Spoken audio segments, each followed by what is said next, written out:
Today's episode is being recorded in the Goodman Library of the Oxford Union. The Oxford Union is a debating society which has hosted a wealth of illustrious speakers over its hundreds of years of history. And today, it allows students to come face to face with some of the most important intellectuals on the planet and listen to and sometimes even debate them. I myself have debated at the Oxford Union before, as you may have seen. They're currently running a fundraiser to help restore their Grade 2 listed building, and there's a link in the description if you want to help out. Professor John Lennox, welcome to the show. Thank you very much. Are science and religion in conflict? I don't really think so. And I've had that impression actually for a very long time, in the sense that when I was at school, I started reading C.S. Lewis. My father gave me some of his books. And it was very interesting reading those books, because his take on the history of science, which was based on Alfred North Whitehead actually, was, to quote more or less, men became scientific because they expected law in nature, and they expected law in nature because they believed in a lawgiver. That fascinated me, and a little bit more research showed me that if you take modern science, I'm not talking about medieval science, modern science, and you start with people like Galileo, and then you move on to Kepler, Newton, and so on. These people were all believers in God with slight variations on it. And it seemed to me there was a pretty close connection between their theism and their approach to science.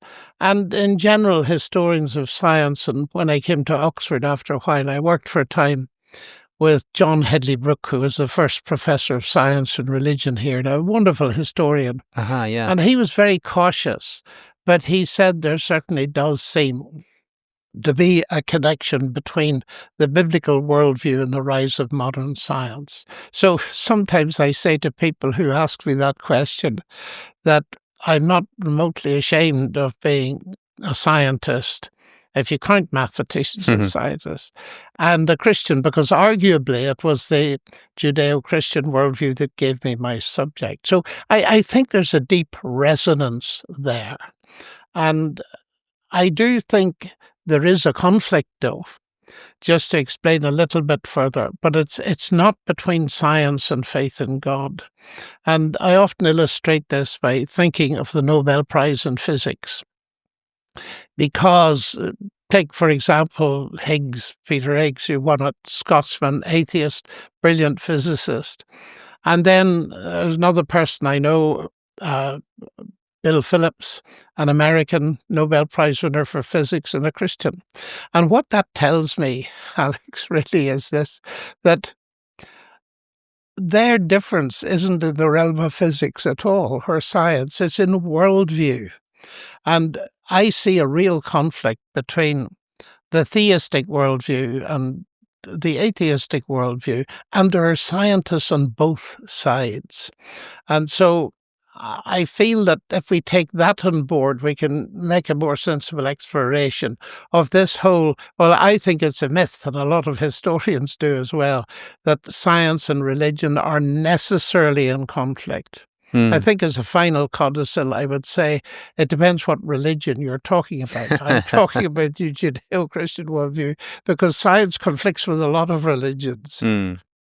I think this question of the history of science, yes, and it being tied up with the Christian worldview is an interesting one, because to me it's slightly different to asking whether the findings of science after the scientific method gets off the ground conflict with the sort of tenets of religious belief.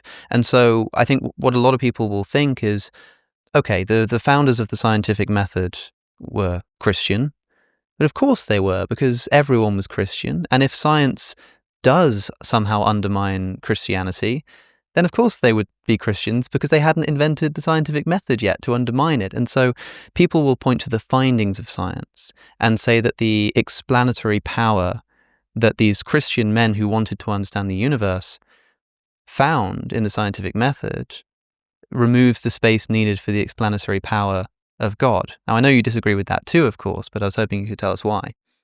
Well, I think it is an argument that's pretty fair if you apply it to a limited proportion of the earth. Yep. But the interesting thing to me about that, and I've thought about it a fair bit because it's the obvious point to make, and it's a good point to make, is that modern science did not develop among the Chinese.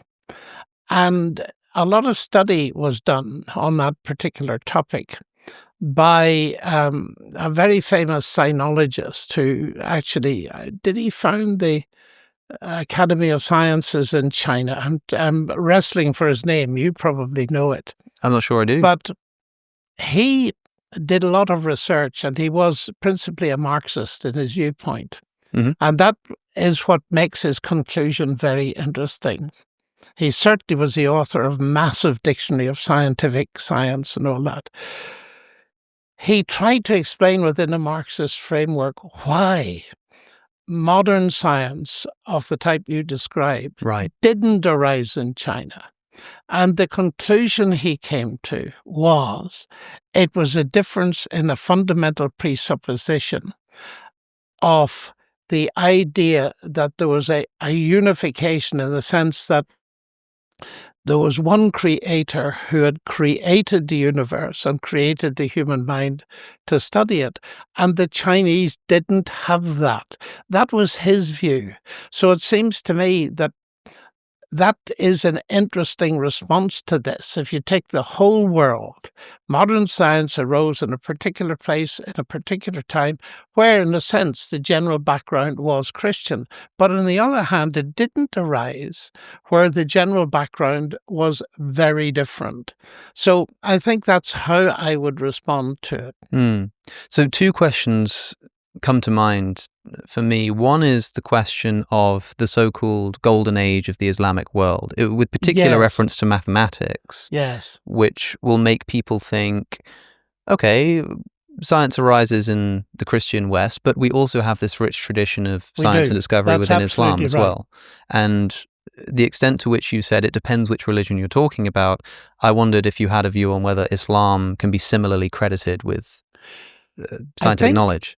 I'm not an expert at Islam, but I used to be very interested in what went on in the House of Wisdom in Baghdad, where a lot of work was done, and some of it by Christians, by the way, working away at translating some of the more ancient classical documents into languages that were available to people around.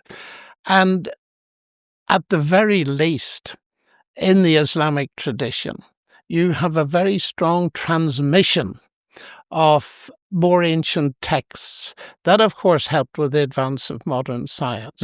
But as far as I know, not a great deal of innovation. But I'd put, again, I would say my field is algebra, and the word algebra comes from al-jabr, which is an Arabic word.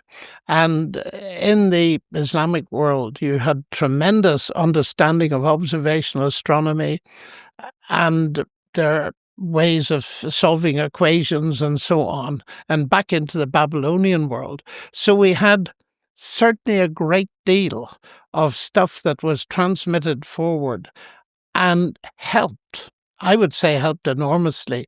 But in the sort of innovation and experimentation and all this kind of thing, and the vast steps forward taken by people like Galileo, Kepler, Newton, they didn't get that far, but we must credit them. The other question that came to mind then is one concerning the difference between, say, belief in God as motivating your scientific enterprise and Christianity as a world religion. Because when I think about someone like Galileo, an important founder of the scientific method, and I think about the way that he's treated by the reigning Catholic authorities for presenting an alternate view of the world, although not proving it, arguably, at the time, running into a bit of trouble and ending up finishing his life in house arrest in Tuscany. Rather luxurious house arrest. Yeah, he got it quite well. I think this idea that he was tortured for his beliefs. is a mistaken one, although allegedly some people believe that he was shown the instruments of torture, as if to say, That could be. keep Well, quiet. here again, I think that using Galileo as an example Mhm.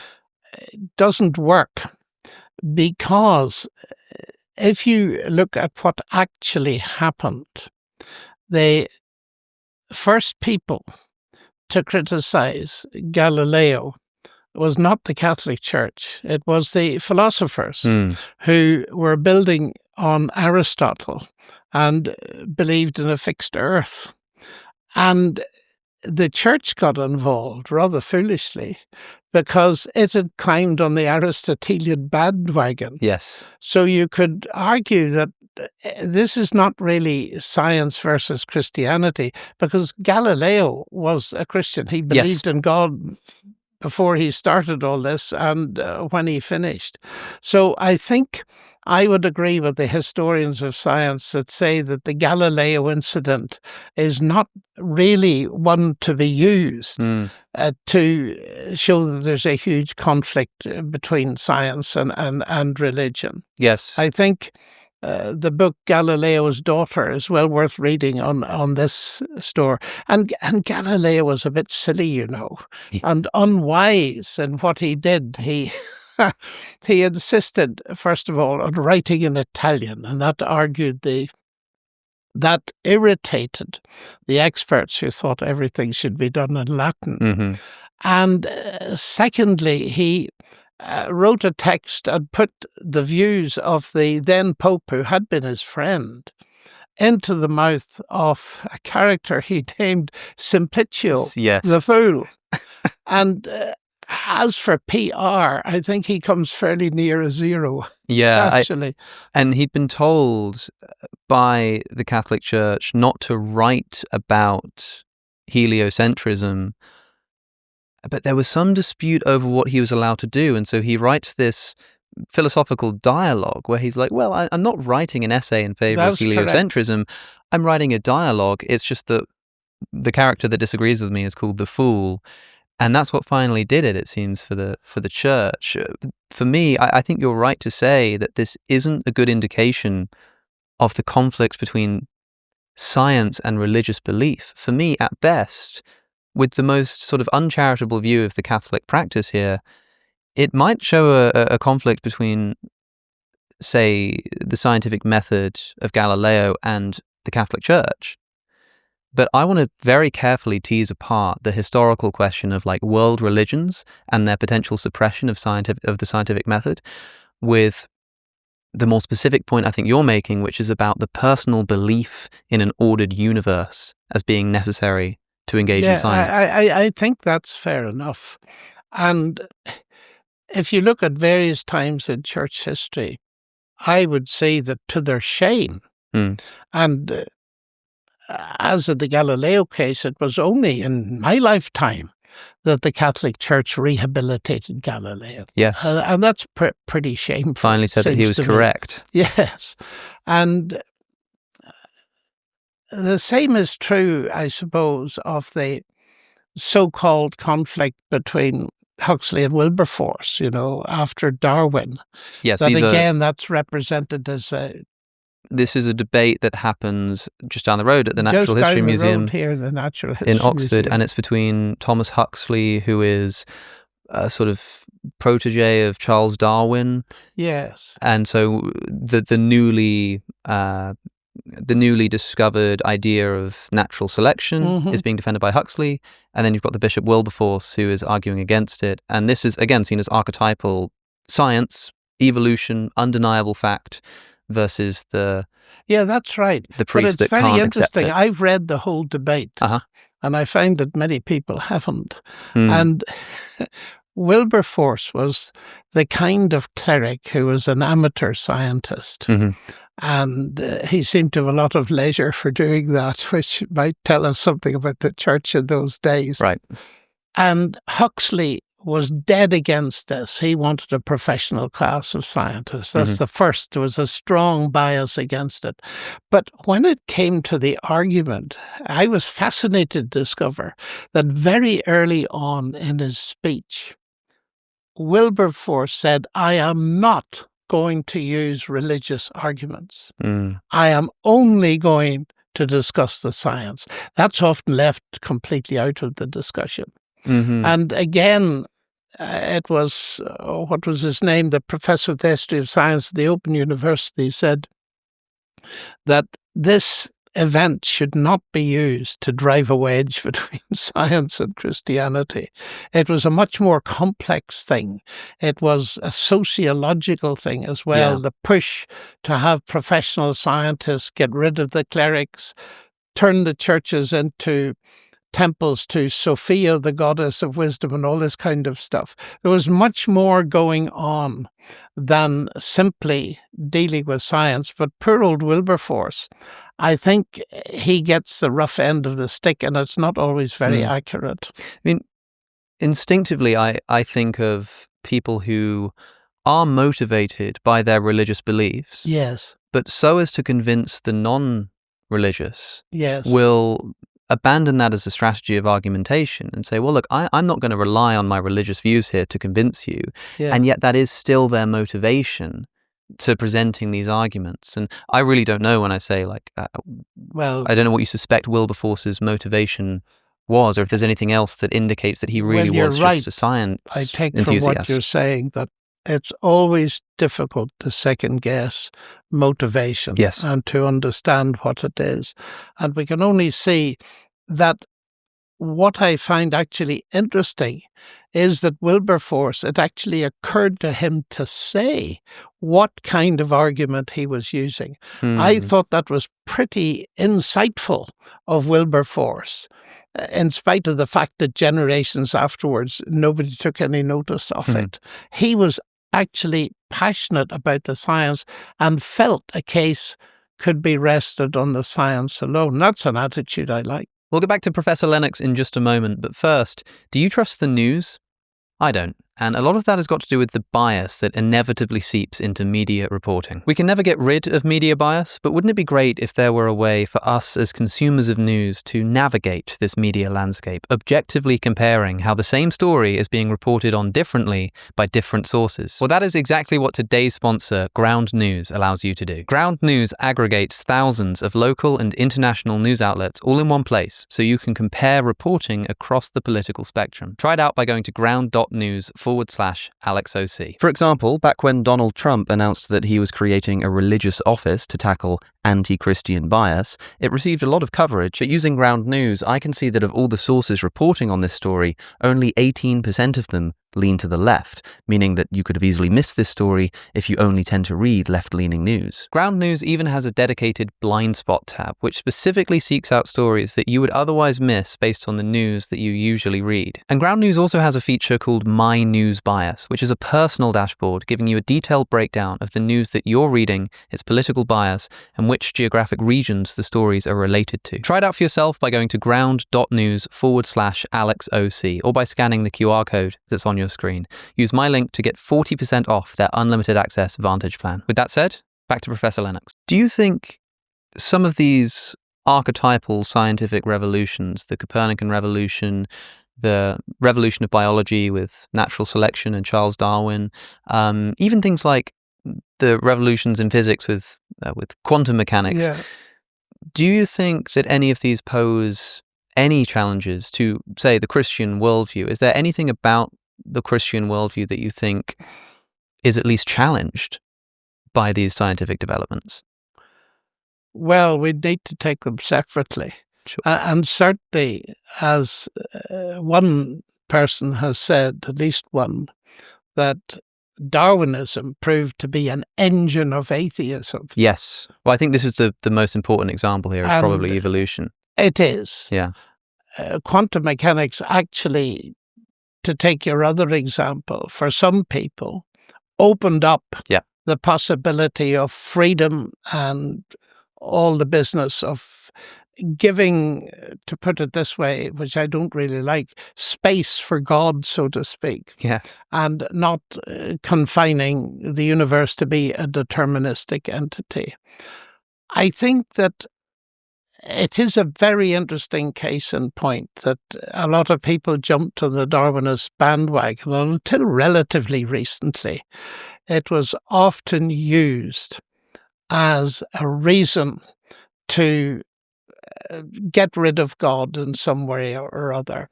My thinking of it is, well, it's quite complicated, actually. First of all,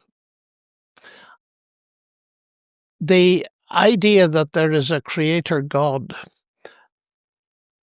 is not going to be refuted by a biological theorem.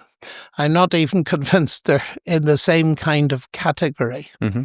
That, in other words, evolution, whatever it does, and I'm saying that quite deliberately, whatever it does, is not an argument against the involvement of a creator. I spoke to one very leading, well-known biologist who is a strong believer in evolution and is a Christian.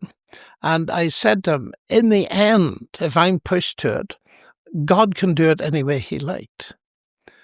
So that if it happens to be that way, that is not an argument against the existence of God, any more than the existence of an automatic self-winding watch, which uses random motions of your arm to wind itself up, is an argument against the existence of an intelligent watchmaker. Mm-hmm. That calling in of randomness doesn't get rid of God at all. But of course, if you're going to use evolution as an argument against God, first of all, you've got to know that evolution is true, and you've got to define what it does. Mm-hmm. That's the first thing. And here you run into very many more difficulties now than you would have done 20 years ago. Right. And I just make 2 points, and they're quite important points. And that is, we need to distinguish between evolution and the origin of life. Mm-hmm. Now, Richard Dawkins, as you know, who's a brilliant writer, I must say, I remember reading his book, The Blind Watchmaker. Yes. And what arrested me in reading it, and I can almost quote it verbatim, so that's a compliment to Richard, that evolution, the blind automatic mechanism that Darwin discovered, is the explanation for the existence and the development of all of life. He said that. Yes, it's in the book. Yeah.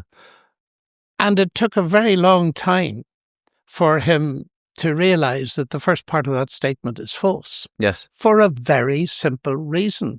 Because evolution, again, whatever it does or doesn't do, depends on the existence of life Yes. to do anything.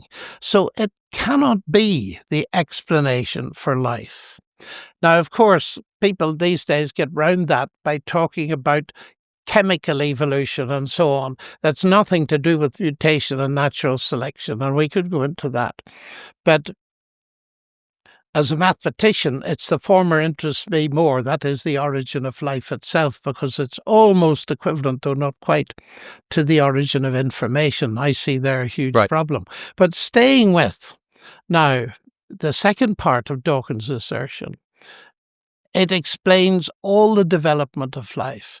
Now, here's where I think one has to be nuanced and to be fair, because Darwin was brilliant.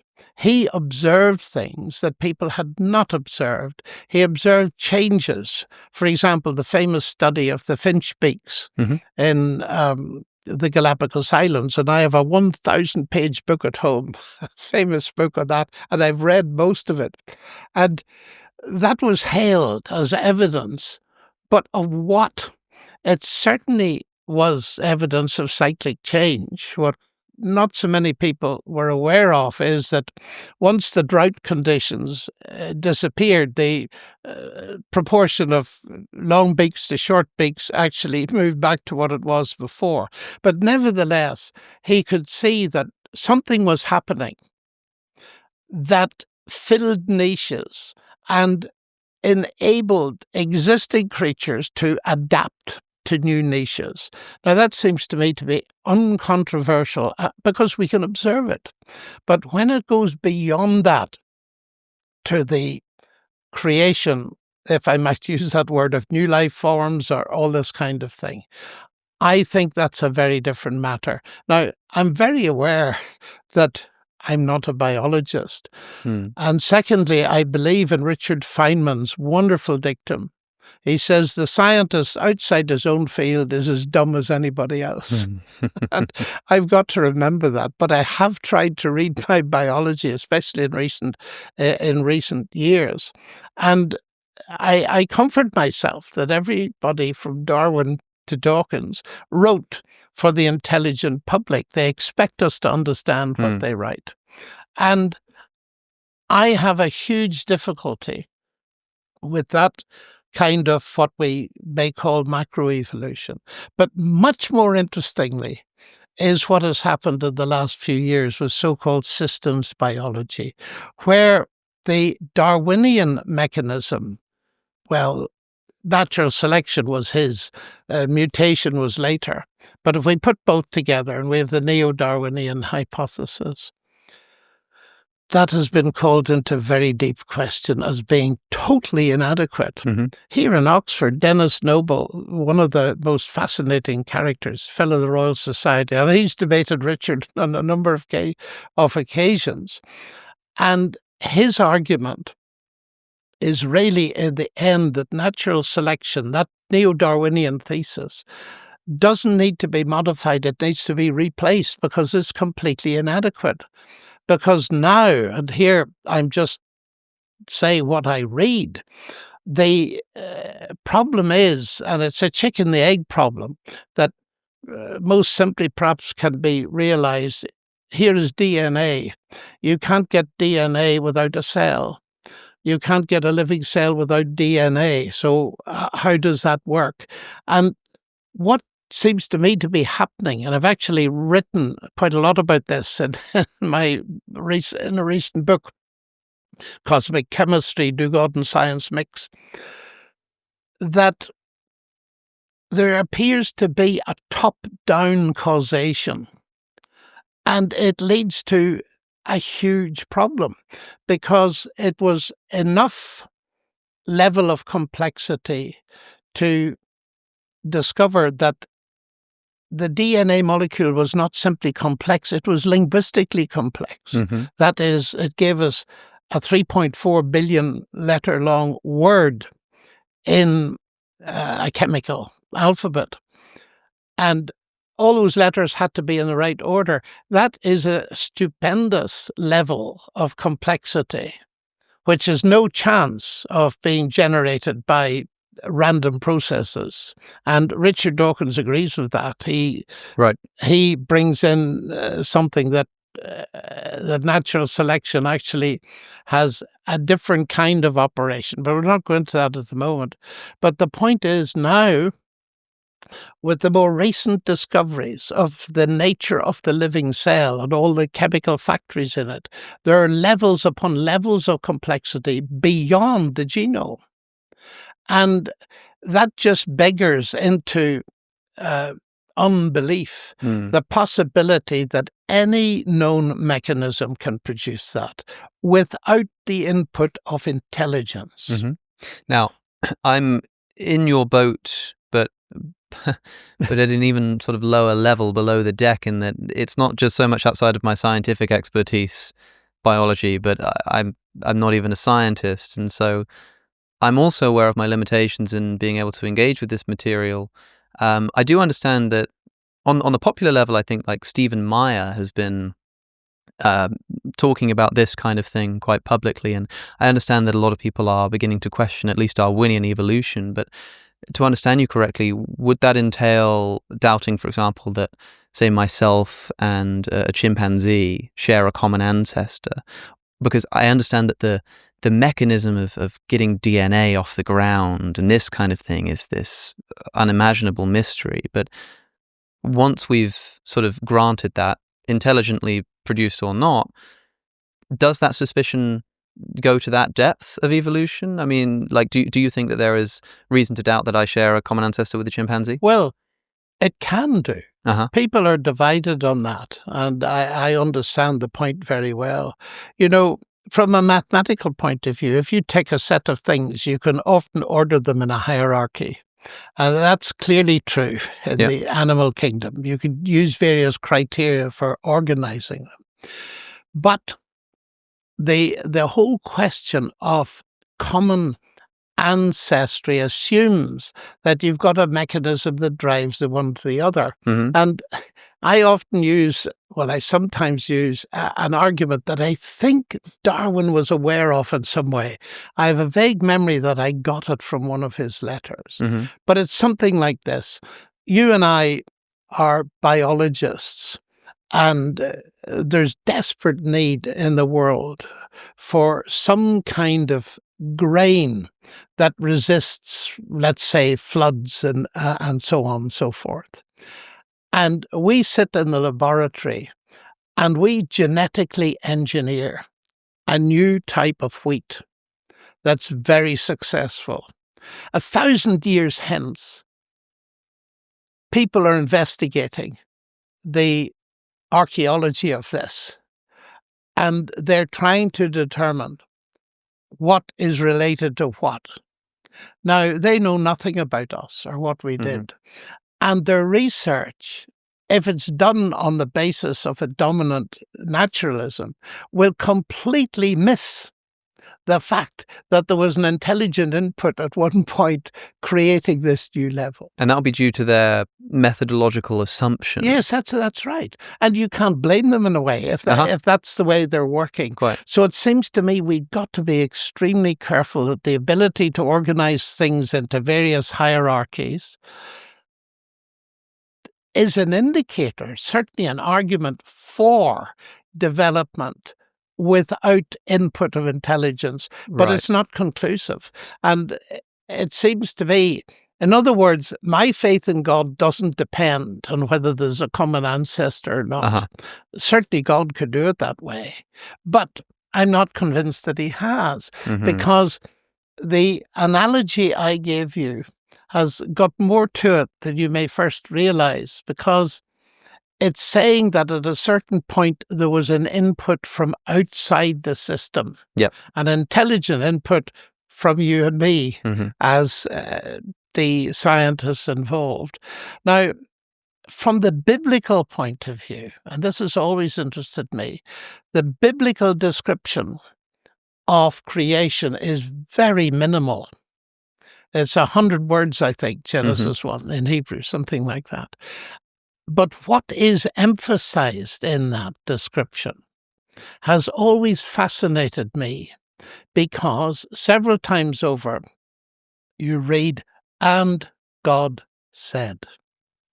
And God said. So these various stages, the days of Genesis, whatever you make of them, these stages are each introduced by God speaking. Now, again, the New Testament says very little about the how of creation, but it does say something. And it says something very profound to my mind, and that is, in the beginning was the Word. That is, the Word already was. And this is an existence statement, because it then goes on to say, through the Word, all things were created. Came to be, is actually what the Greek says. Yes, okay. It's fascinating. So the Word already was. The Word never came to be. The world came to be. You and I came to be. And then, of course, there comes the huge statement, which shows John's fascination by existence. And the Word came to be human, or came to be flesh. God became human, which is a central Christian claim. But sticking at the creation level, my reaction to that is, this is a word-based creation. Now, do we see any evidence of that? I believe we do. First of all, in the fact that lots of things in our universe are mathematically describable. That is, we can use the language of mathematics to describe them. Mm-hmm. And that is so amazing Mm-hmm. that really clever people like Einstein saw that there was a problem. And you remember the famous thing he said, the most incomprehensible thing about the universe is that it's comprehensible. Yes. He could see that there was something absolutely amazing, that someone thinking here could come up with equations that described what's going on out there. So a word-based universe at that level. But then, much later than Einstein, we discovered that in biology, life is a word-based phenomenon as well. An information bearing macromolecule, DNA. So at the heart of the two sides, physics and biology, it's word-based. And that resonates very much with me. In the beginning was the Word. Mm. And I remember, this will amuse you, years ago, I was working in Cardiff, and next to me, or almost next to me, was Professor Chandra Wickramasinghe. I don't know whether you've heard of him. He is an astrophysicist and worked a great deal with Fred Hoyle. Mm-hmm. And we were talking about this one day, and he'd been in America, and he'd got into one of these so-called creation trials. And he said, it's such a pity. He said, the people in America, the Christians, were very nice, but they're so hopelessly naive, they believe the Bible. And I felt I had to defend my Christian brothers and sisters, in spite of how extreme their views might be. And I said, well, actually, I believe the Bible, in the sense that I take it very seriously, because, of course, it's full of metaphor and all this kind of thing. And he said, prove it to me. So I walked over to the board. I'll never forget this. He threw me a piece of chalk, and I had to prove it to him. So I wrote, and God said, let there be light. So Chandra roared his head off, and he said, there you go. You're as naive as the rest of them. Do you think God has a voice box and lungs like they have? And I said, Chandra, now you're being naive. This is very simple language. But if you don't mind, let me put it in different language. So underneath this, I wrote, in the beginning was the Word. And he said, what does that mean? And I went on, and all things came to be through the Word. Well, I said, word, speech, information. And he stopped me at that point. He said, what did you say? I said information. You heard me. He said, are you meaning to imply that this biblical text somehow refers to the concept of information? I said, it looks like it. And then he said, does Fred Hoyle know about this? I said, I don't know. So he told him. He arranged a meeting where we had a long discussion with Fred Hoyle before he died, and I remember that so very well. So it seems to me that, summing this up, sorry it's been a bit long, this has been one of the big things in my own understanding, that God started biology according to the Bible. He told human beings to name the animals. And taxonomy is the basic intellectual discipline, naming things in all disciplines. We use taxonomy. And God wasn't going to do it for them. He said, you go and do it. So God is for biology, you see. And that is a mandate, to my mind, that we are left to have the interest, fascination, and enjoyment of finding out a great deal about the world ourselves. But the Bible does make this steering comment that says it's a word-based universe. And what I say is that science has come up for the evidence for that.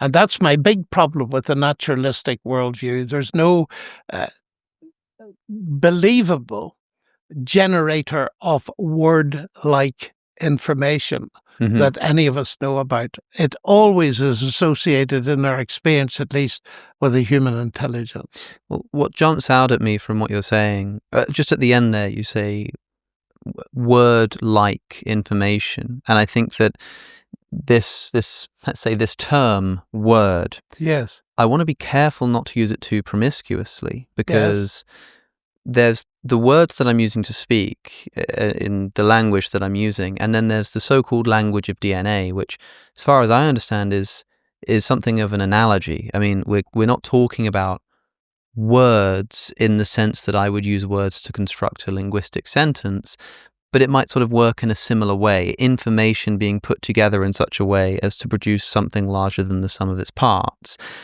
You've also then got the word that God speaks in Genesis, which is when he says, "Let there be light," which reads to me like a pronouncement of the divine.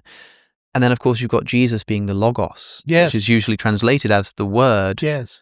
But if I were to equivocate the Logos of John's prologue with Genesis chapter 1, then I'm thinking how that would read to me. When God says, "Let there be light," he sort of does it through Jesus, which is in keeping with the vision of creation in John 1. Mm-hmm. But I'm wondering exactly how you, I don't want to say equivocate, but how exactly you I think you mean equate. equate, Yes. equalize, whatever you like, this Logos of John 1 with Genesis 1. I mean, literally speaking. Well, I used the word resonate, Uh-huh. and I certainly didn't use the word literal, which is a very Yes. dangerous word Yeah, in my yeah, view. yeah. That's one that's used promiscuously, if ever there was one. Within computer science and biology, nowadays people use that kind of terminology. They use computer language in biology, and they use ordinary language about words in computer science because there's a very intimate relationship. Mm-hmm. In that, I think what many biologists say to me, and in reading their material, that it's word-like in the sense that the DNA letters code for the amino acids which code for, Yes, and that's yes. the word, which code for the proteins, which are the building blocks of life. So if you like to say it's an analogy, but it's an extremely powerful analogy because at the very base level, you're communicating information. Now, this is a difficult area. Yes. I'm very well aware that if you ask me, what do you mean by information? It's like so many things, we don't exactly know how to define it. Yeah. It's like Augustine said about time.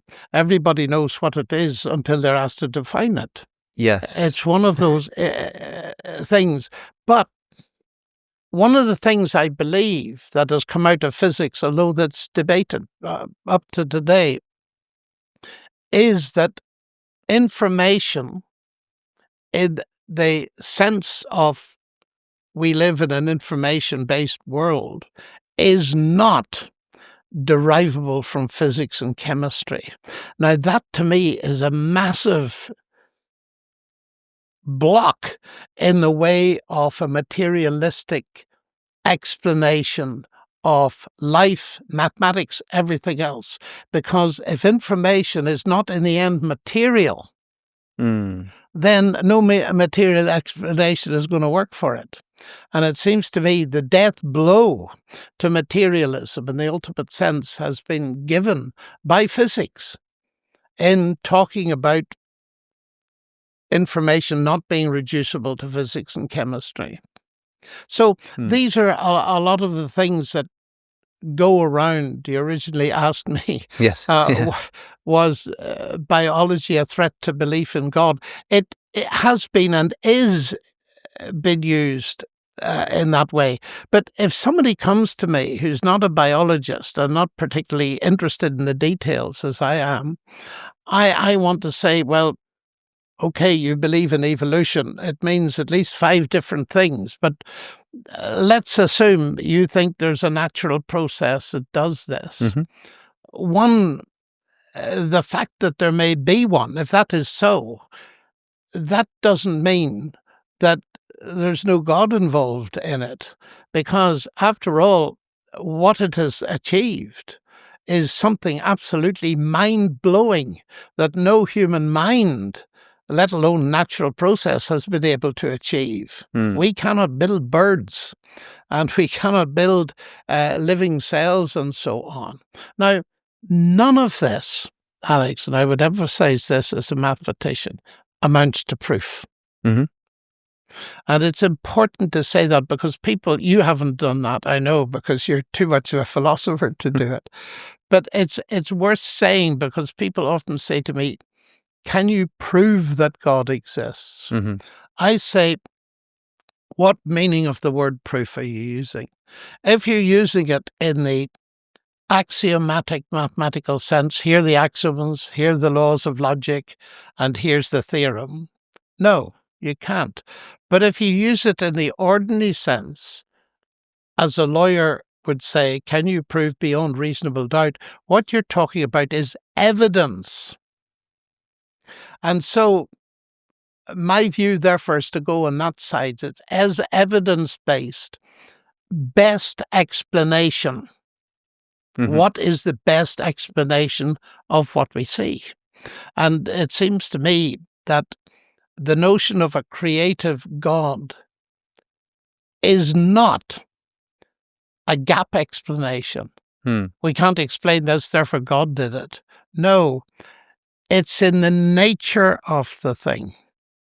How can I illustrate that? If I look up, there I see a sign that says exit, Mm-hmm. let's say. Now, I immediately deduce that whatever natural processes, mechanical processes have gone into production of that sign, there's a mind behind it. Just 4 letters will tell me that. But that is not a mind of the gaps that I'm postulating a mind because I don't know what ultimately caused it. The fact is we do know in our human experience where it comes from. And by analogy, it seems to me that therefore the best explanation of the word-based universe, as I put it, is that there is a word ultimately who is God. Now, that's only one strand of evidence for my belief in God.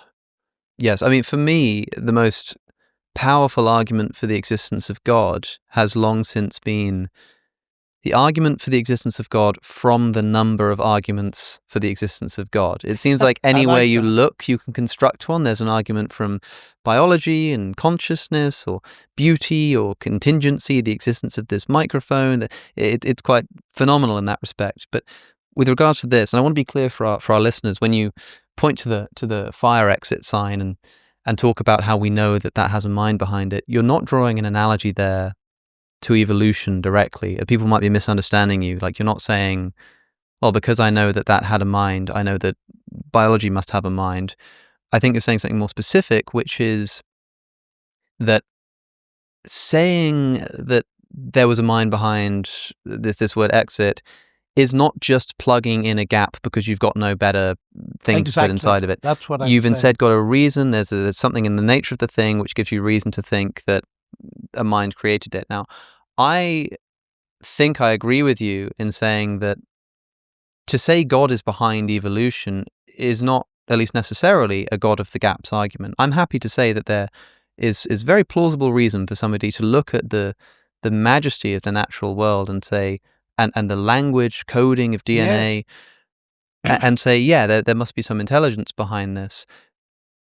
For me, the question is then, well, is that argument or is that consideration convincing enough?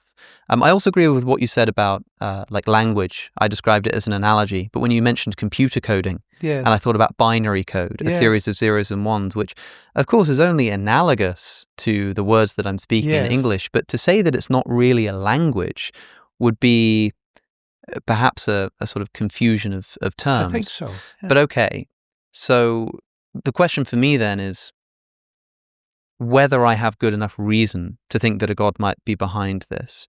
You said that this process is something that no human mind could ever create. We can't create a bird. I think the reason we can't create a bird is because, firstly, we don't have enough time, because birds take, I don't know, probably billions of years. If we accept that evolution does begin with some single-celled organism, however that got to be there. Yes. And I'm happy to say, okay, perhaps there is some kind of intelligent creator of this first sort of prime biological being. Fine.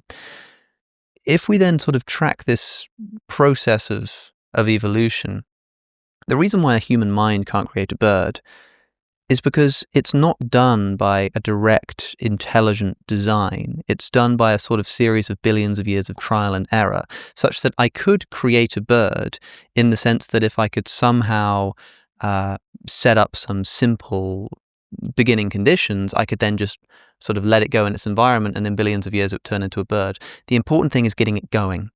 That's, to me, where the really important question is. It's not so much in the process of evolution that I discover something that's amazing. Interesting, because to my mind, getting it going is one of the hardest things. Yeah. The origin of life is much harder because you don't have life to give you all I'm that agreeing with you. variation. I mean to say that to me is where the question is, like this mystery of how on earth would you get this initial that's right. being. But for me, what I'm saying is that once you have that, and even if you need God to get that, I don't think you then require this concept of intelligent design to describe the process that then goes on as it begins to replicate in environments that select for different qualities, if you know what I mean. What I would say to that is, if you've got God already to start it off, you've got God. Exactly. And perhaps you needn't worry too much about the rest. Yes. So for me, I then look at this and say, okay, I've got then this now what is actually a mystery, which is the beginning of life. Yes. Which some people tell me is good reason to believe in a God. And other people say, it might be, it might not be, there might be some kind of explanation. Maybe the lightning zaps the ocean or whatever it is that they believe. Okay, fine. So now then I'm looking at this process of evolution, which, as I've just said, separate from the mystery of the beginning of life.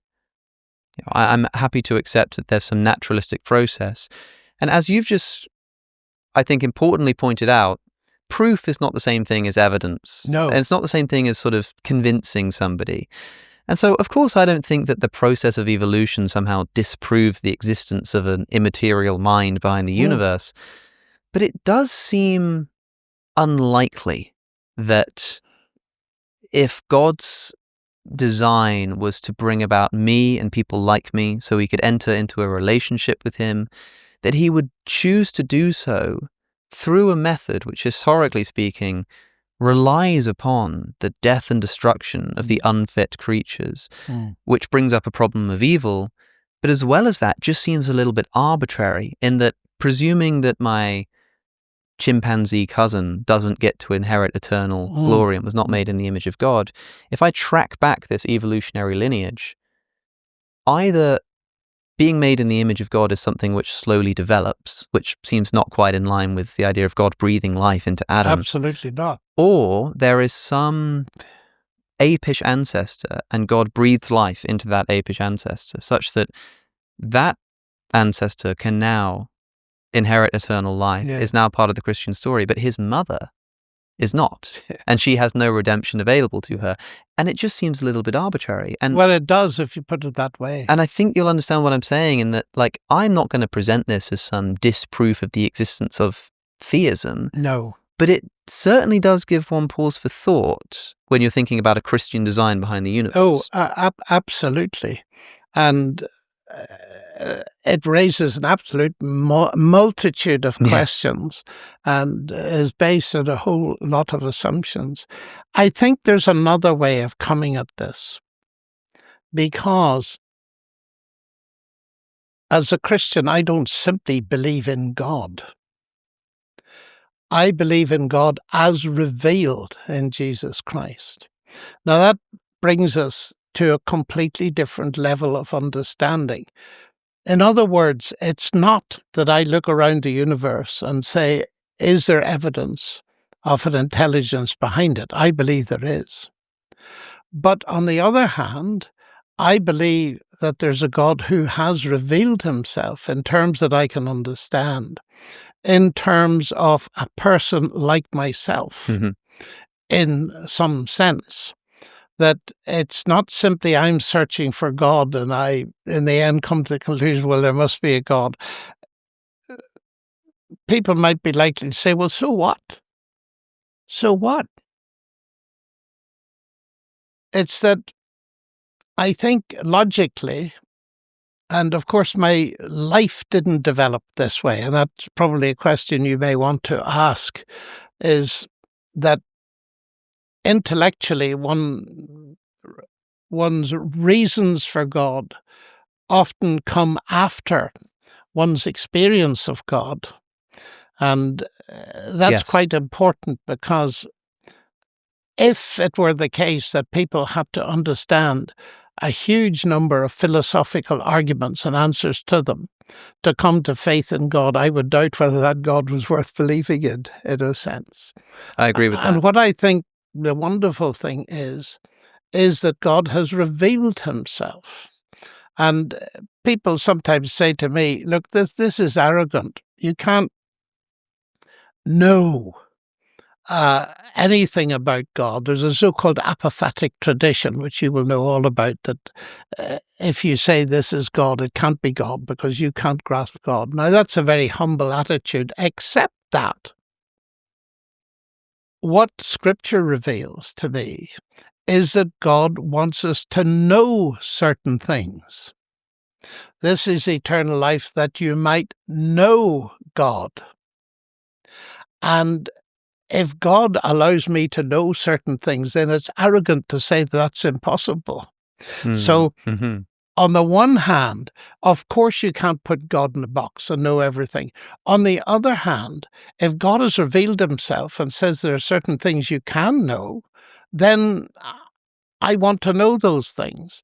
And that's where you mentioned earlier, the relationship with God becomes extremely important, because in my life, it was really the first thing about God I learned within the Christian tradition that my parents explained to me. And that's another whole story, by the way, because they were very unusual parents. And I should mention this, that they loved me enough not to force their beliefs down my throat, and actually encouraged me to read other worldviews. And there's a lovely story where my father, when I was about 14, gave me a book. And I said, "What is it, Dad?" He said, "It's the Communist Manifesto." I said, "Have you read it?"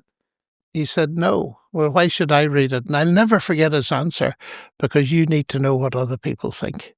That was a very enlightened view for a father in Northern Ireland Yeah. in that period of time. Yes. And I owe a lot to my parents, because they presented the Bible to me as intellectually exciting. It got me into history, it got me into archaeology, it got me into evidences. It was far from boring, and it certainly wasn't bigoted in any way. And I'm very grateful for that, because the moment I got to Cambridge, it gave me the opportunity to meet people who didn't share my worldview. And I've been meeting them ever since. So that's really a brief bit of my background. But it was encountering God, the fact that I could get to know God as a personal God who would give me certain basic things that I knew I needed, even as a young lad. And the first was peace with God, forgiveness, knowing I had a relationship. And as I look around young people today, and I feel I've got to mention this and use it in view of the stuff we hear in the news all the time, young people looking for belonging, looking for meaning in life, looking for a purpose. You see, I found all of those things in my relationship with Christ very young, when I was about 10 years old. And in that sense, the rest of life, 70 years after that, I'm still exploring that relationship. There's a lot of mystery to it, but there's been a lot of reality to it, where God, I believe, has proved himself his existence, his reality, his involvement in my life, way beyond philosophical and intellectual arguments, but in the business of everyday life. Yes. And that seems to me to be a very important dimension. Oh, yeah. I like to remind people that the whole project of what they call natural theology, which is arguments for the existence of God, Yes. the Kalam cosmological Yes. argument, this kind. A lot of people, and I think particularly atheists, mistake that very specific kind of thought for religious thought as a whole. Yes, they may And do. believe that that is sort of the appropriate methodology through which everyone should engage with the subject material. And I like to remind people that most people don't believe in God because of an argument. Arguments are sustaining, or they give you justification for your beliefs, but the belief itself came through some kind of experience. That's time and time again. The only person I can think of as a counterexample to this might be Anthony Flew, who says that he was convinced by various arguments, I think involving free will and things, but for most people it's an experience, and I think that's perfectly legitimate. And well, Anthony Flew, by the way, whom I knew towards the end of his life, and I asked him about this. It was a specific argument that convinced him. Which one was it? It was the argument I've mentioned about the language-like nature of DNA. It's very interesting. I suddenly got the opportunity he was in high old age, not long before his death, to visit him in his home. And I asked him about this. I said, what was it? Well, he said, this argument seemed to me to be conclusive and seemed to be where the evidence led. And if people didn't like it, they could lump it, you see. So he came to believe in God. He became a theist or a deist, I think, technically speaking. And then the amusing thing to my mind is he wrote a book with N.T. Wright, and he got N.T. Wright to write about the Christian evidence for God as part of that book. But he had come to the conclusion, and I remembered very well the conversation because of its honesty. I asked him, what about the objections to Christianity that you've used all your life against miracles? To be clear for our listeners, Anthony Flew is at the time, especially quite well-known atheist professor who had sort of made a career at this point out of, in part, arguing about God's existence and was famed for his atheism. He was a professor at Reading who was a world authority on David Hume. And who regarded miracles of the type in the Bible as violations of the law of nature, and they couldn't therefore occur. And what he said to me when I asked him about that, he said, I was wrong about Flew. That's something for a philosopher to say at the end of his life. He said, I was wrong about Flew. Flew. Oh, sorry. He said, I was wrong about Hume. All my writing about Hume would have to be rewritten, but I'll never live to do it. I thought it was very touching, actually. In other words, Hume's analysis of miracles is false, and that's another matter altogether about which I've written. But yes, it was the DNA, the language-like nature of DNA, and I think Stephen Meyer mentions that in one of his books somewhere. Yes, it's certainly picked up steam, I think, in the popular apologetic space as well as of late. Yeah, but you're right. You're right in the sense that you meet relatively few people for whom the intellectual argument was at the top. Alistair McGrath might be another person who was challenged intellectually. He came up here as an atheist to Oxford. And I think I don't do him an injustice. He started to investigate. I have met a number of people like that, but as you say, they are relatively few. Yes. And also it kind of feels as though, I like to imagine if Christianity were true, what might I expect? Yes. And I suppose what I would kind of expect is for God to meet you where you're at, which means that if you are of that kind of mindset, He'd meet you there. Exactly. But I think the point that you made before, which is important to stress, is that you might find God at the bottom of a microscope, but it would be unreasonable to suspect that you have to. Oh, absolutely. Because what this does, I think a lot of people don't realize, is it creates an intellectual barrier for entry to relationship with God, which, if Christianity is true, that simply can't be the case. Yes, it sets the bar far too high. Yes. And makes it simply an intellectual process. Well, really, any bar is too high if you're talking about something like intellectual understanding. I agree. Right? And I mean, there's going to be a bar in terms of what you have to do, what you have to sacrifice, the relationship, the time you have to spend, all of this. But in terms of intellectual input, it would be far too exclusionary, I think, to say that this was a requirement of belief in God. It is. And I have a stunning example of that. Uh-huh.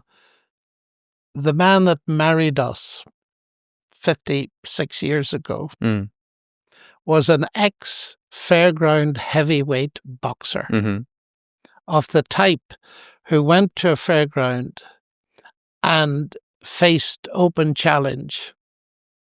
And if you beat him, you got some money and so on. That sort of chap. Right. Tough, absolutely tough, uneducated, couldn't read or write. And at the age of 19, he was in a pub and all the guys were there, and a very small Salvation Army lady came in with the magazine, War Cry it's called.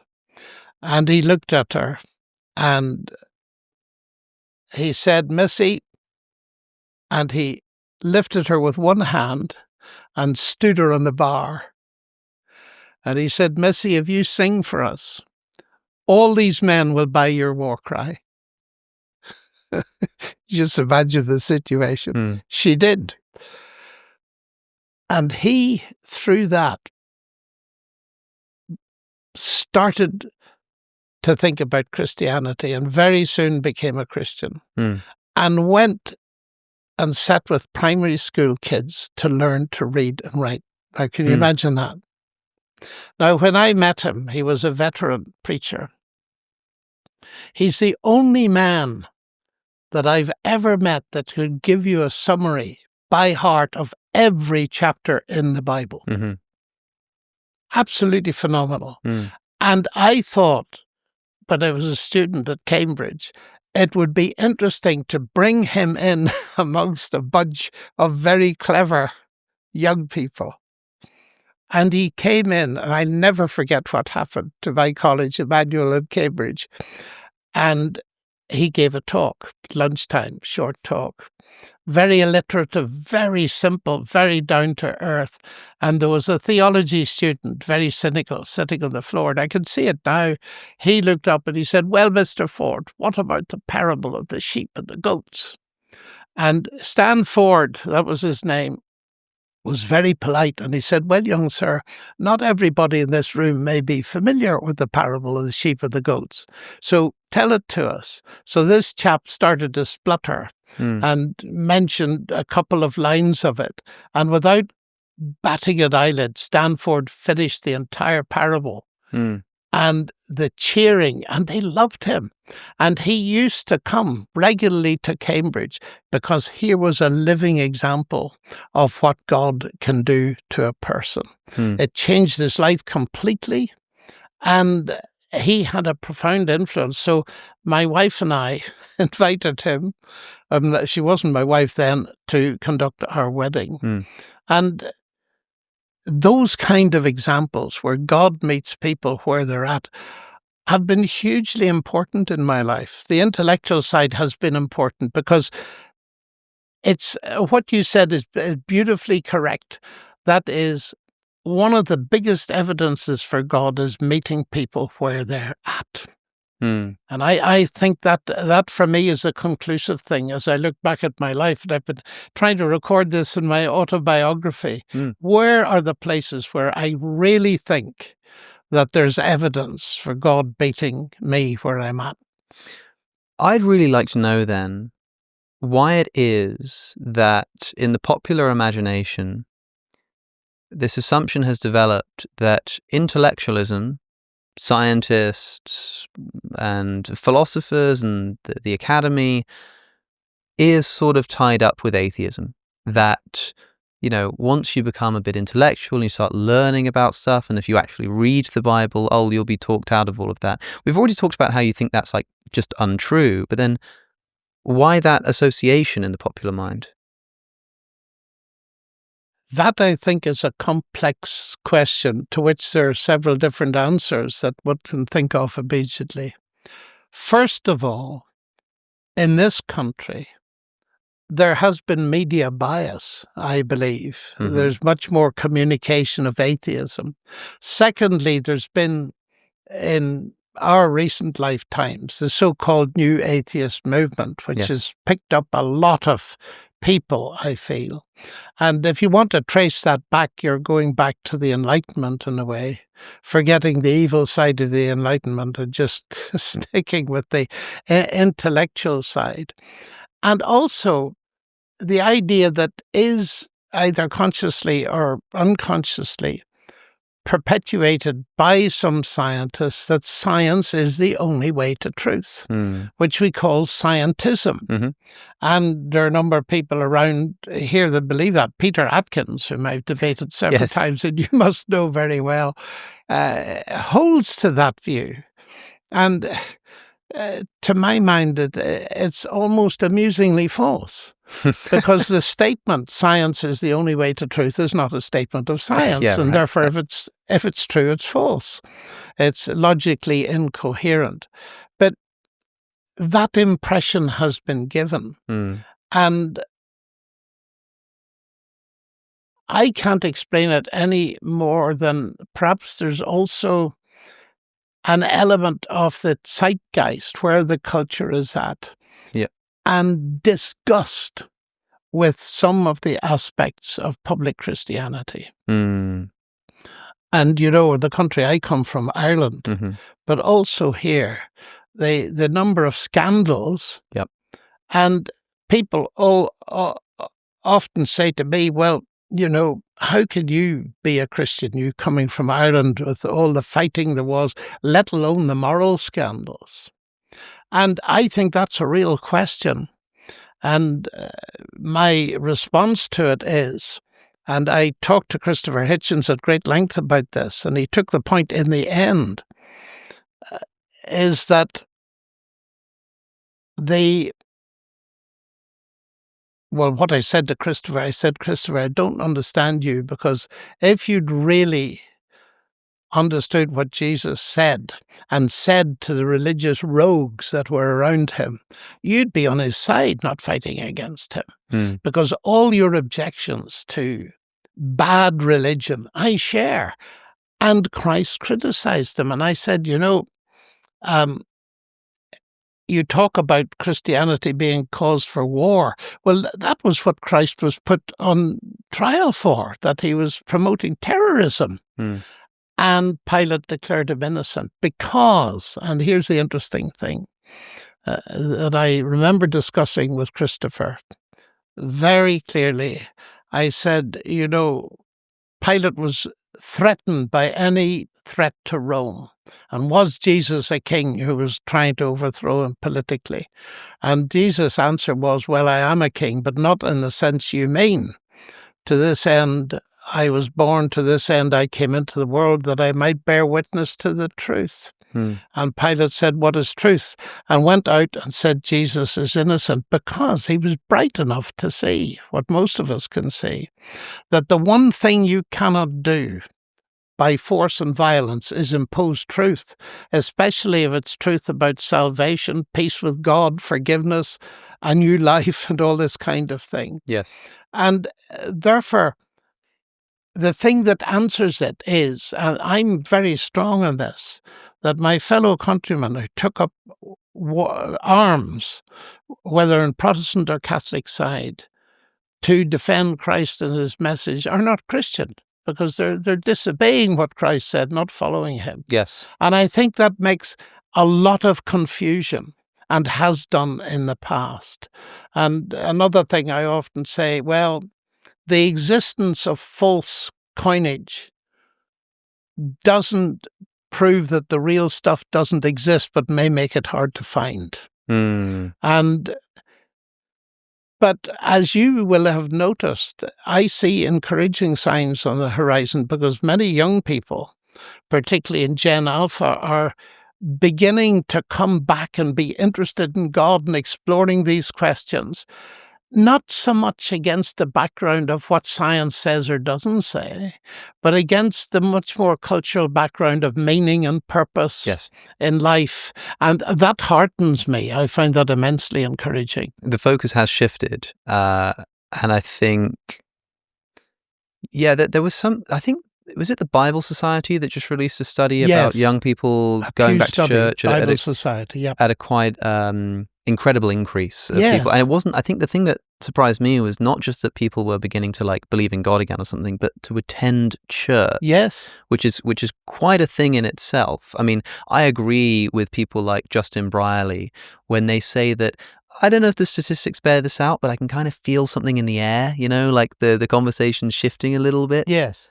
And I was sort of like, okay, I can feel that too. But if church attendance is going up, I think that's quite an important indicator. These discussions, I agree. The important question is, like with Christianity, Jesus. And for me, it's quite straightforward, as I feel like it might be for you too, in that if somebody says, well, what about this thing that these Christians did? If the question is whether Christianity is true, then the question is wholly, would Jesus have condoned or commanded such a thing? And if the answer is no, then it's not an objection at all. But the fear that someone like Christopher Hitchens has is that the kind of certainty that comes along with that conviction, which, as you've just explained, like when somebody has a religious experience, that is what compels them. And it happens in a way that is indescribable and is immune to any kind of scientific or philosophical inquiry. But that certainty can then spill over into areas where it doesn't belong, such as certainty on doctrine, certainty on moral practices specific to our current time that weren't discussed by Jesus, for example. And I think that's the kind of fear that he had. And you've debated these people. You've debated, I think you in a way, you were an important part of the new atheist movement as one of the key figures in opposition. You've debated at this Oxford Union. I should mention we are filming this in the Oxford Union, who have very gracefully lent us this wonderful Goodman library. They're currently fundraising for a restoration project of some beautiful paintings they have at the top of their old library. So for people listening, there's going to be a link in the description for a fundraiser to help keep this wonderful building and this institution of debate and discussion in action. That's in the description. You've debated in the chamber across the way. You've debated Christopher Hitchens. You've debated Richard Dawkins. What do you think was going on with New Atheism? Why was that something that was so popular? And why was it so difficult for someone like Christopher Hitchens to see that all of his criticisms were journalistic? They were about religion as an institution on earth. And what would you say to quell his concerns that it is that religious impulse, that experience that somebody knows they have God on their side, that gives them the license to do all kinds of evil? Yes. Looking back, Alex, I wish I'd had more time with Hitchens. I liked Hitchens. Mm-hmm. And answering your question is difficult because I sense its thrust and its power, actually, because it seems to me a very valid thing that certainty can become what I call fundamentalist certainty. And I think that's what you're referring to, where people are so certain that their receptors are completely closed to anything else. Right. And that justifies almost any kind of behavior. And that's appalling. And I asked myself, what has saved me from that? Because as I sit talking to you, I have that sense of certainty of my relationship with God. I think what has helped me immensely in life is that I've been very privileged to, how shall I put it? I've been prepared for the last 70 years or more to be vulnerable In other words, I'm always prepared to question what I believe. And I have seen in my life the sadness that comes about when people become fundamentalist in any direction. And I was very honoured to be invited by the British Academy some years ago to give a lecture on, wait for it, scientific fundamentalism, which I think is a much better expression than scientism. Okay. Science is the only way to truth.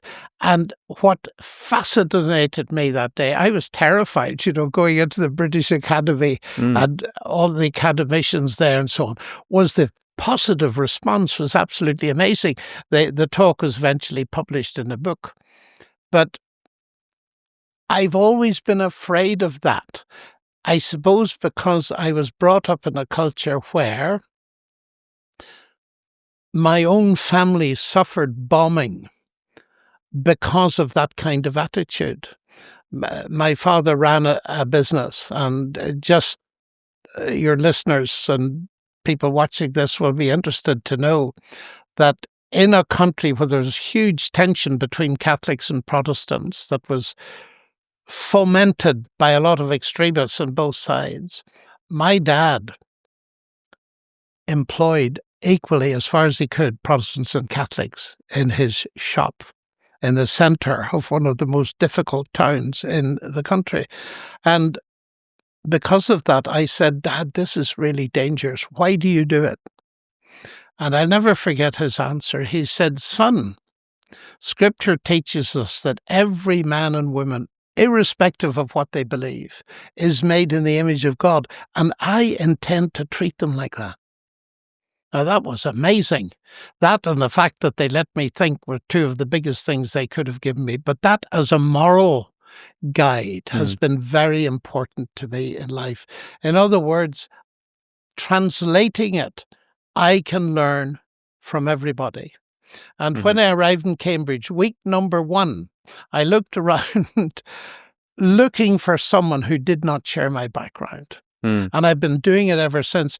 And I think, and it might sound arrogant to say this, but I think the way in which God helped save me from that kind of cocksuredness that legitimizes any behavior is that I'm constantly prepared to listen, seriously listen, to people that don't share my worldview. And so when I debated the people you've mentioned, I prepared, read all their books so far as I could, and thought through how seriously am I to take this. And I think my confidence, and I prefer to use the word confidence than being cocksure, has grown because of those exposures. But I'm still ready at the age of 81 to take the argument seriously because many other people are facing these arguments and discussions. And my little contribution, I think, to the debate is to show that there's another side. And I remember the little story about Richard Dawkins that may interest you. The first debate we did in Alabama, of all places. Yeah. He, at the beginning, we were chatting together, and he said, I don't debate. And I said, well, if it's any consolation, I'd never done a debate before. I said, what I'm going to try to do is to put before the public what I feel is a rational answer to your atheist viewpoint, and then leave it to the public to decide. And his answer was, I'll buy that, let's go. So that's what we did. And I think that's the attitude I want to preserve. Yes. In days where people are being no-platformed and university students are afraid of hearing new ideas, I want to say, look, one of the things about Christianity is it allows people to think and to form their own opinions. And I want to be part of that debate. But I want to justify you also being part of that debate, even though you disagree with me. And that's what I understand to be the true nature of tolerance. To tolerate a person is to disagree with them, but support them in them having a public space.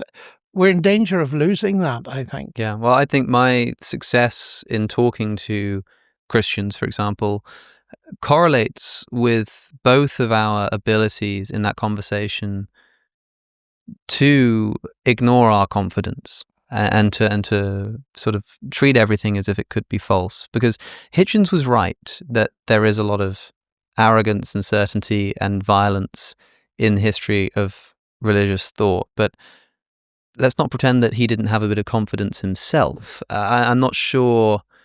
I think a lot of the time people say things like, I always read people who disagree with me, or I always, I put myself in positions where I debate people. And I always think to myself, like, do you really? I mean, do you mean that you meet people who disagree with you and you have a jousting match with them because you enjoy debate? Or do you mean that you've actually sat with it? I'm sure a lot of people actually have, but I think it happens to varying degrees. And I think when you're watching something like a debate, it is clear to me that someone like Christopher is listening very carefully to what someone's saying and thinking about how to pick it apart.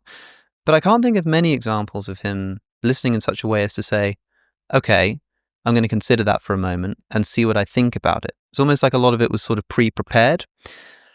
And so I've kind of gone off debates a little bit. Well, so have I. Yeah. I've gone off them completely, and I'm so glad to hear you say that. I'm not surprised. I felt that the so-called confrontational debate of the kind that I was invited to do, I didn't invite myself to do them at all. Yeah.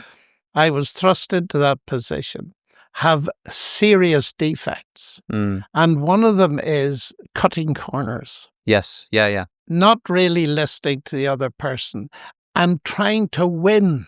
Yep. When what I feel the best thing is to have a discussion. So for a long time now, I have asked, no debate, let's have a moderated discussion. Sure. And the ability to moderate is pretty rare, to moderate well between two people. And Justin is one of the good ones. Yes. Bringing Justin's... people together is very good. Yeah. And you're a good one too, if I might say so.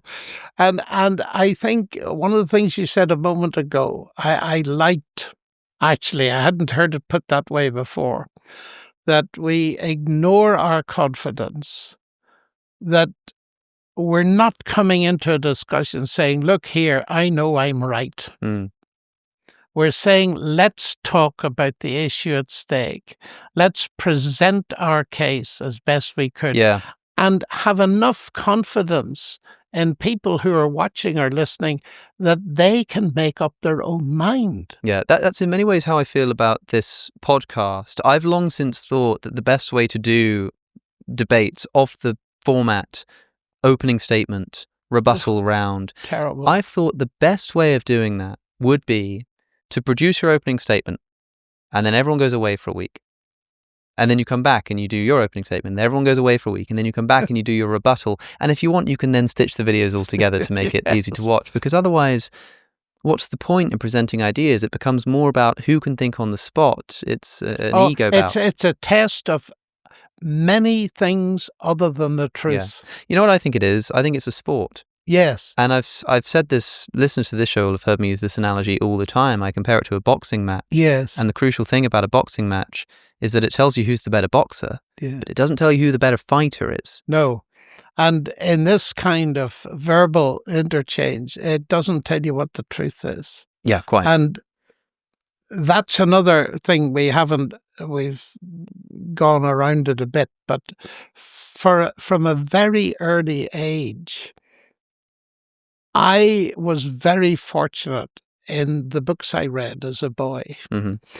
And they questioned my beliefs, you see, and they introduced me to a much, much wider world. Although I confess I tried to read books that were far too difficult for me too early, like Science in the Modern World by Alfred North Whitehead. But I had a group of people, 2 or 3 guys, and they were older than I was, so they went to university before I did. Yeah. And we used to read books and discuss them all the time.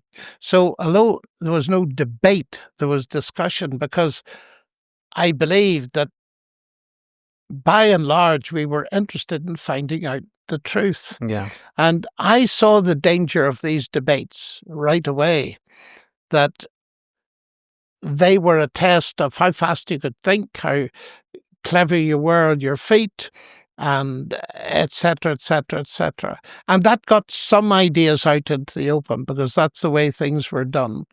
But after I'd done 6 or so big debates, I felt, no, let's go into a moderated discussion. I remember an atheist professor in America, a very bright man, and he wrote to me afterwards, and he said, "Thank you so much for not asking for a debate. Mm. The discussion is much better." Yeah. Because then it gives the public, it gets into the public space, the fact that these people have thought about these things, and they're inviting you to think about them.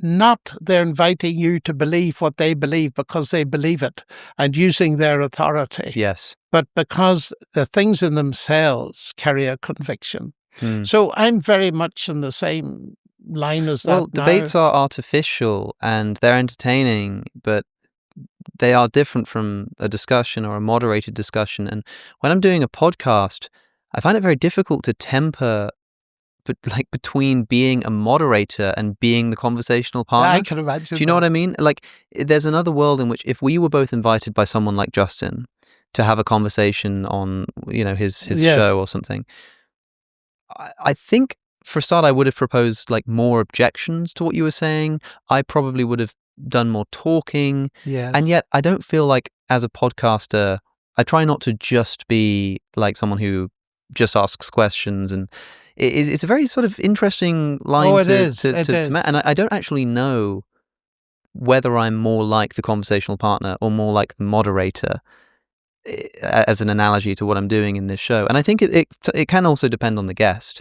Sometimes I feel like somebody's really up for a fight. So you give them a fight, or and so I'll try to give them and Yeah. sometimes that's not the case. Sometimes somebody clearly just wants to tell a story, but I feel, as you sort of put this, like, I'll have a conversation with you, and I've had Richard Dawkins on my podcast 2 or 3 times, and people can now just listen to both of them. That's exactly. And they can listen to them separately, and they can listen to them Yes. and think about them, And so I much prefer it that way, but I think there will be people listening to this who think that, they're screaming at their screens, like, why are you not pressing this objection to John Lennox? Why are you not saying this? Why are you not saying that? But it's interesting that I kind of get it in both directions. Like when I have a friendly conversation with a Christian, a lot of my Christian listeners say, "This is so great. Thank you so much for platforming a voice that disagrees with you." And my atheist listeners will sometimes say, "Oh, you should have pressed a bit harder." But then when I start pressing a bit harder, the Christians start saying, "Oh, I knew you were dishonest and you just..." So it's a hard thing to get right, It's a very hard thing, but let me say that you're very successful at doing it, and I think that is represented in the fact that so many people listen to you. It's Well, quite I've often pointed out that the viewership of the channel went up considerably when I adopted this policy. That's interesting. Of just doing what I would naturally do. Yes. I'm no longer thinking, like, in the back of my mind is like, gosh, should I have really pressed you on that evolution thing? Should I?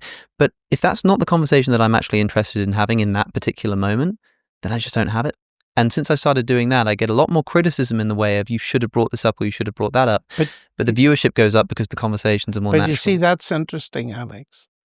Because whether you know it or not, during this conversation, I've done exactly the same thing. Yeah. In other words, I know that you're a friendly person, and I decided not to push you on certain things beyond limits.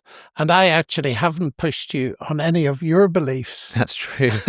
You see? Yeah. And as you sit there, I don't know exactly where you stand. I have, because it's your podcast, I have allowed you to make the running.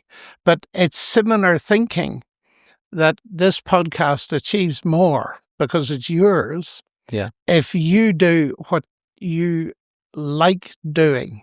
And I'm, in that sense, the receptor of it. Yeah. Well, for what it's worth, I think my beliefs are, I'm not a Christian, and that has a lot to do with my lack of trust in the reliability of not so much the Gospels as a whole, but particularly things like the resurrection narratives. But this team of religion is bad and evil and corrupting of thought, I'm not on that boat. Yes, well, nor am I. And I'm also not on the boat of saying that God doesn't exist and religion is false. I'm more of an agnostic these days, but I tend to take a more critical tone because that's just sort of who I am and what I do.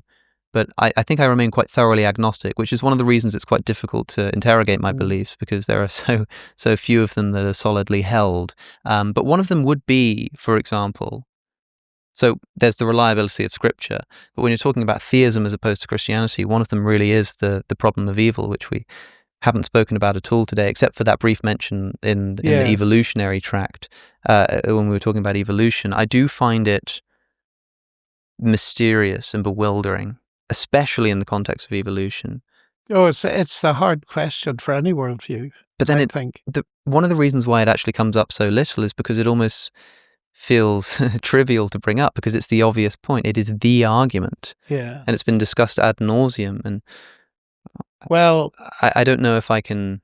I think that might be a good topic for another time. I think so too. But I will say one thing about it, because whenever this comes up, it often comes up in terms, whether people who are discussing it realize it or not, to go back a long way to people like Lucretius and so on.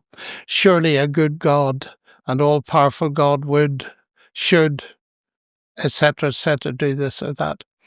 And I've reflected on that a lot, because we've all had endless arguments like that have never come to a satisfactory conclusion. Right. And I've started to think about that fact, because as a mathematician, you get problems that people have attacked for centuries and have got nowhere. And the way mathematicians react to that is that they say, perhaps we're asking the wrong question. And I think I found that helpful in the following way, and I'll be brief. It's this, that what faces everybody is a mixed picture.